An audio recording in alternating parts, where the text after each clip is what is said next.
the Simpsons couch gag. I know you did the Texas accent before, but yeah, I like that one. French. It is a French Huguenot surname. So I'm trying to think if that's Inspector Clouseau from one of the Pink Panther movies, or maybe the annoying store employee from The Simpsons always saying, yes! Either way, yes, I like it more because I'm out of school and people no longer tease me about things like Pepe Le Pew.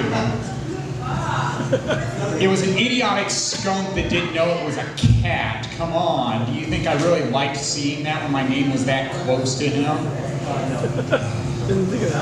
Now for the regularly scheduled jokes. Yeah, still unlucky in love, and I just can't believe some of the things I have to deal with internet dating.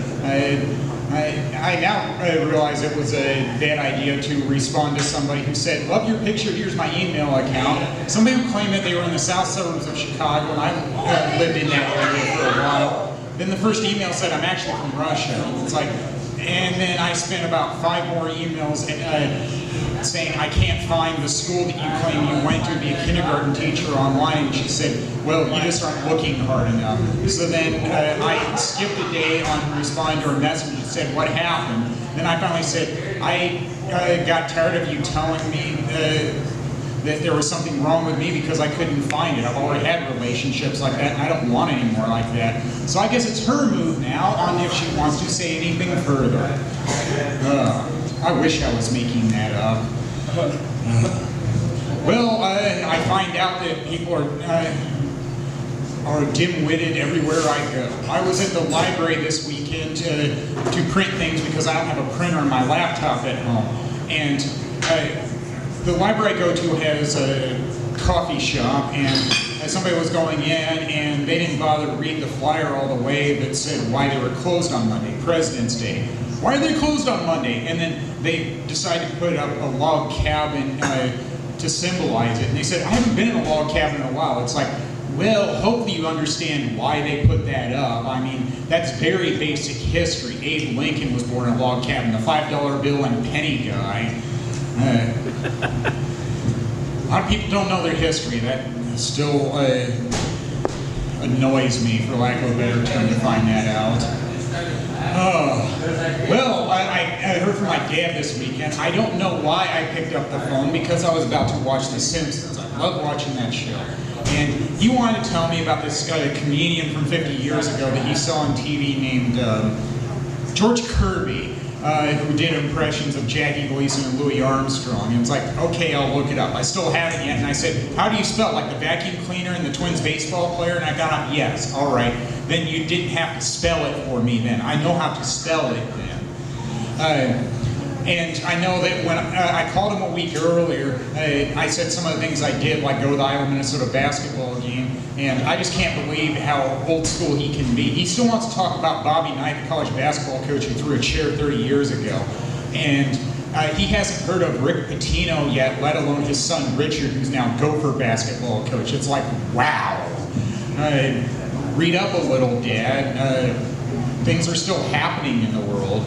And this time, he said he wanted to help me with my comedy routine. Say, talk about your time playing Little League Baseball. It's like, why? I had the worst batting average possible, which was 0, meaning I never got a hit.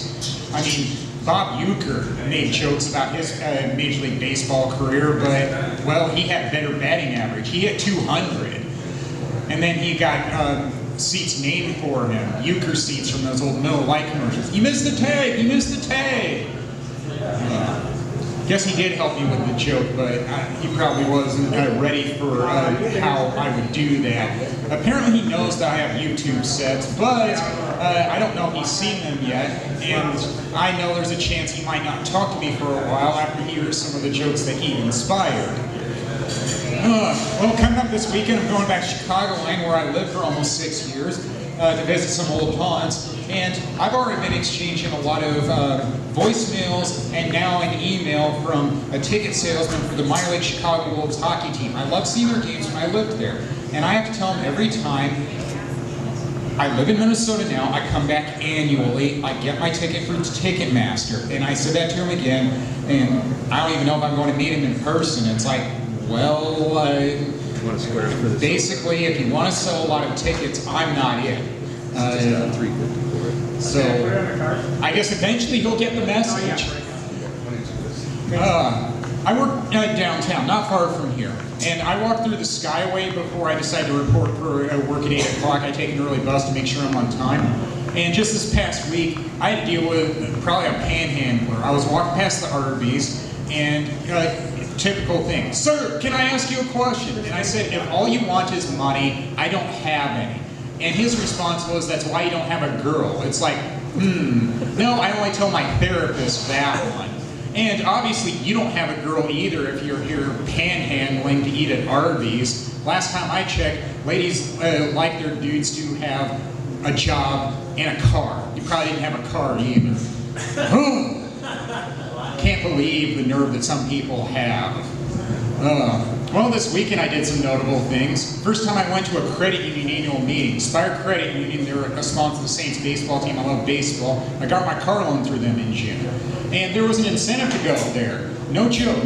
You got $25 when you turn in your ticket at the end of the event. It's like, well, that's cool. And it was also cool to get a picture with their mascot, which is a '52 Ford pickup. Guess they gotta have something as a mascot, and of course that doesn't die like an animal would.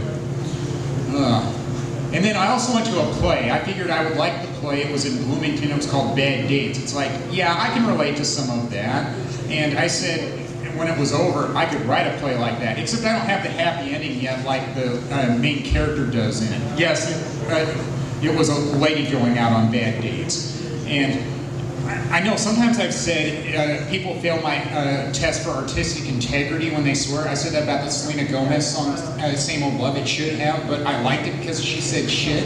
Well, you know what? That's also why I like this play, because she didn't hold back her emotions. When she went through bad days, she would say shit. She would say fuck. It's like, yeah, I understand that now. It's why I like heavy metal music too. Sometimes you need to embrace that raw emotion.